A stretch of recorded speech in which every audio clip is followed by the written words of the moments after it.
S, ಇವಾಗ ನಮ್ಮ ಜೊತೆ ಮಾತನಾಡೋದಕ್ಕೆ ನಮ್ಮ ಪೊಲಿಟಿಕಲ್ ಬ್ಯೂರೋ ಹೆಡ್ ಆನಂದ್ ಬೈದನ್ ಮನೆ ಲೈವ್ ನಲ್ಲಿ ಜಾಯ್ನ್ ಆಗ್ತಾ ಇದ್ದಾರೆ. ಆನಂದ್, ಈಗ ರಾಜಣ್ಣ ಮತ್ತು ಡಿ ಕೆ ಶಿವಕುಮಾರ್ ನೇರ ಫೈಟ್ಗೆ ಇಳಿದಿದ್ದಾರೆ ಅಪೆಕ್ಸ್ ಅಧ್ಯಕ್ಷರ ಸ್ಥಾನಕ್ಕೆ. ನಾವು ಈ ಹಿಂದಿನ ಕೆಲವು ತಿಂಗಳುಗಳ ಹೇಳಿಕೆಗಳನ್ನ ನಿರಂತರವಾಗಿ ನೋಡೋದಾದ್ರೆ, ಸಿದ್ದರಾಮಯ್ಯ ಬಣದಿಂದ ಮೊದಲಿಗೆ ಯಾರು ರಿಯಾಕ್ಟ್ ಮಾಡ್ತಾರೆ, ರೆಸ್ಪಾಂಡ್ ಮಾಡ್ತಾರೆ, ಯಾರು ವಾಗ್ದಾಳಿಗಳನ್ನ ನಡೆಸ್ತಾರೆ ಅಂದ್ರೆ ಅದು K N Rajanna. Direct hit ಅವರು ಡಿ ಕೆ ಶಿವಕುಮಾರ್ ಅವರ ವಿರುದ್ಧವಾಗಿ ಇರ್ತಾ ಇತ್ತು. ಈಗ ಡಿ ಕೆ ಶಿವಕುಮಾರ್ ನಾನು ನಿನ್ನ ಅಖಾಡಕ್ಕೆ ಬಂದು ಯುದ್ಧಕ್ಕೆ ನಿಂತಿದ್ದೀನಿ ಅಂತ ಹೇಳ್ತಾ ಇದ್ದಾರೆ. D K Shivakumar K N Rajanna ಅವರಿಗೆ ಟೆನ್ಷನ್ ಕೊಡ್ತಾ ಇದ್ದಾರೆ. ರಾಜಣ್ಣ ಅವರು ಪಟ್ಟು ಹಿಡಿದು ನಿಂತಿದ್ದಾರೆ. ಏನಾಗ್ತಾ ಇದೆ ಇಬ್ಬರ ಮಧ್ಯ?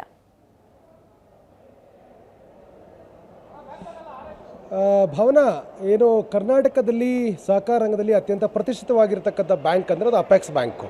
ಬೇರೆ ಬೇರೆ ಜಿಲ್ಲೆಗಳ ಅಲ್ಲಿಂದ ಆಯ್ಕೆಗೊಂಡಿರ್ತಕ್ಕಂಥ ನಿರ್ದೇಶಕ ಮಂಡಳಿ ಇರ್ತಕ್ಕಂಥ ಸಹಕಾರ ರಂಗದ ಅತ್ಯಂತ ಪ್ರತಿಷ್ಠಿತವಾಗಿರ್ತಕ್ಕಂಥ ಅಪೆಕ್ಸ್ ಬ್ಯಾಂಕಿನ ಅಧ್ಯಕ್ಷಗಿರಿ ಯಾವಾಗಲೂ ಕೂಡ ಆಡಳಿತವಾಗಿರ್ತಕ್ಕಂಥ ಪಕ್ಷದ ಹತೋಟಿಯಲ್ಲಿರುತ್ತೆ, ಕಂಟ್ರೋಲಲ್ಲಿರ್ತದೆ.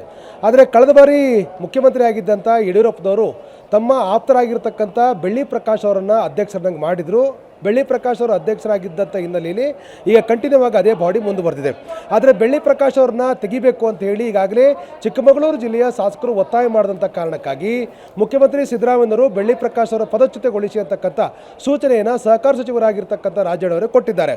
ಮತ್ತು ಈ ಸಂಬಂಧಪಟ್ಟ ಹಾಗೆ ರಾಜಣ್ಣನ ಚರ್ಚೆ ಮಾಡಲಿಕ್ಕೆ ಡಿ ಕೆ ಶಿವಕುಮಾರ್ ಅವರಿಗೆ ನಿರ್ದೇಶನವನ್ನು ಕೂಡ ಕೊಟ್ಟಿದ್ದರು. ಡಿ ಕೆ ಶಿವಕುಮಾರ್ ಅವರು ಈ ಒಂದು ಅವಕಾಶವನ್ನು ಬಳಕೆ ಮಾಡಿಕೊಂಡು ತಮ್ಮ ಆಪ್ತರಾಗಿರ್ತಕ್ಕಂಥ ವಿಧಾನ ಪರಿಷತ್ ಸದಸ್ಯರಾಗಿರ್ತಕ್ಕಂಥ ಎಸ್ ರವಿ ಅವರನ್ನ ಅಧ್ಯಕ್ಷರು ಮಾಡಬೇಕು ಅಂತಕ್ಕಂಥ ಪ್ರಯತ್ನದಲ್ಲಿ ಡಿ ಕೆ ಶಿವಕುಮಾರ್ ಮುಂದಾಗಿದ್ದಾರೆ. ಈ ಹಿನ್ನೆಲೆಯಲ್ಲಿ ಕಳೆದ 2 ದಿನಗಳ ಹಿಂದೆ ರಾಜಣ್ಣ ಅವರ ಜೊತೆ ಚರ್ಚೆ ಮಾಡಲಿಕ್ಕೆ ಕೆ ಎನ್ ರಾಜಣ್ಣ ಅವರ ಕೊಠಡಿಗೆ ಡಿ ಕೆ ಶಿವಕುಮಾರ್ ಮತ್ತು ಅಪೆಕ್ಸ್ ಬ್ಯಾಂಕಿನ ಮೆಂಬರ್ಗಳು ಕೂಡ ಆಗಮಿಸಿದರು. ಆದರೆ ಡಿ ಕೆ ಶಿವಕುಮಾರ್ರ ವಿರುದ್ಧವಾಗಿರ್ತಕ್ಕಂಥ ಕೆ ಎನ್ ರಾಜಣ್ಣ ಯಾವುದೇ ಕಾರಣಕ್ಕೂ ನಾನು ಈ ಮಾತುಕತೆಗೆ ಒಪ್ಪಲ್ಲ ಅಂತೇಳಿ ಅವರು ಸಭೆಯಿಂದ ಹೊರಗೆ ಹೋಗಿದ್ದರು. ಡಿ ಕೆ ಶಿವಕುಮಾರ್ ಸಭೆಗೆ ಬರುವ ಮುಂಚಿತವಾಗಿ ತಮ್ಮ ಕೊಠಡಿ ನಿರ್ಗಮಿಸಿದರು. ವಾಸ್ತವದಲ್ಲಿ ಡಿ ಕೆ ಶಿವಕುಮಾರ್ ಅವರ ರಾಜಕೀಯವಾಗಿರ್ತಕ್ಕಂಥ ನಡೆಗೆ ತೀವ್ರವಾದಂಥ ವಿರೋಧವನ್ನು ಕೆ ಎನ್ ರಾಜಣ್ಣ ವ್ಯಕ್ತಪಡಿಸ್ತಾ ಇದ್ದಾರೆ.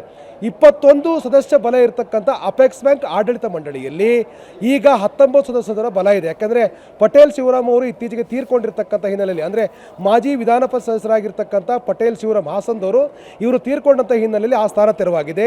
ಮತ್ತು ಮಂಡ್ಯ ವಲಯದಲ್ಲಿ ಆಯ್ಕೆ ಆಗದೇ ಇರುವಂಥ ಕಾರಣಕ್ಕಾಗಿ ಕೇವಲ 19 ಸ್ಥಾನ ಸದಸ್ಯ ಬಲ ಇರತಕ್ಕಂಥ ಈ ಅಪೆಕ್ಸ್ ಬ್ಯಾಂಕ್ನಲ್ಲಿ 14 ಸ್ಥಾನಗಳನ್ನು ಕಾಂಗ್ರೆಸ್ ಬೆಂಬಲಿತ ಅಭ್ಯರ್ಥಿಗಳು ಸದಸ್ಯರು ಇದ್ದಾರೆ. ಭಾಳ ಮುಖ್ಯವಾಗಿ ಇಲ್ಲಿ ಪಕ್ಷ ಇರುವುದಿಲ್ಲ, ಆದರೆ ಆ ಪಕ್ಷದ ಬೆಂಬಲಿತ ಅಭ್ಯರ್ಥಿಗಳು ಇರ್ತಾರೆ.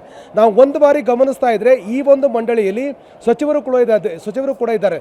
ಶಿವಾನಂದ ಪಾಟೀಲ್, ಡಿ ಸುಧಾಕರ್ ಸೇರಿದಾಗೆ ಪ್ರಮುಖರು ಕೂಡ ಈ ಒಂದು ಏನು ಆಡಳಿತ ಮಂಡಳಿ ಇದ್ದಾರೆ. ಹಾಗಾಗಿ ಇದು ಅತ್ಯಂತ ಪ್ರತಿಷ್ಠಿತವಾಗಿರ್ತಕ್ಕಂಥ ಒಂದು ಚುನಾವಣೆ ಆಗಿರುವಂಥ ಕಾರಣಕ್ಕಾಗಿ ಅಪೆಕ್ಸ್ ಬ್ಯಾಂಕ್ ಅಧ್ಯಕ್ಷರ ಆಯ್ಕೆ ಸಂಬಂಧಪಟ್ಟ ಹಾಗೆ ಡಿ ಕೆ ಶಿವಕುಮಾರ್ ಮತ್ತು ರಾಜಣ್ಣ ಮಧ್ಯೆ ತಿಕ್ಕಾಟ ಶುರುವಾಗಿದೆ.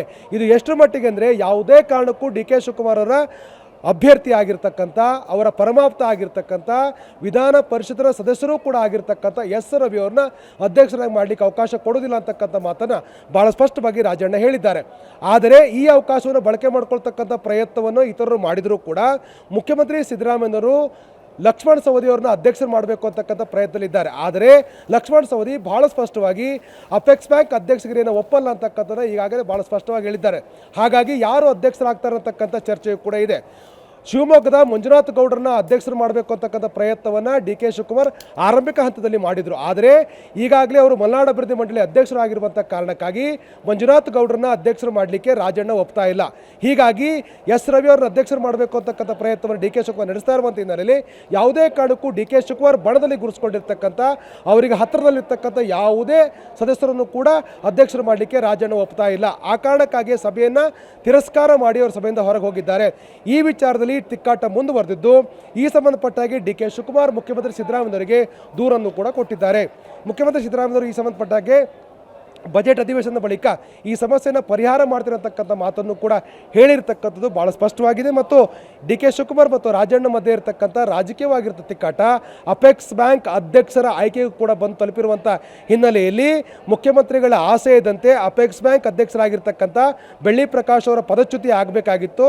ಆದರೆ ಆ ಪದಚ್ಯುತಿಗೆ ರಾಜಣ್ಣ ಅಡ್ಡಿಯಾಗಿದ್ದಾರೆ. ಭಾವನಾ,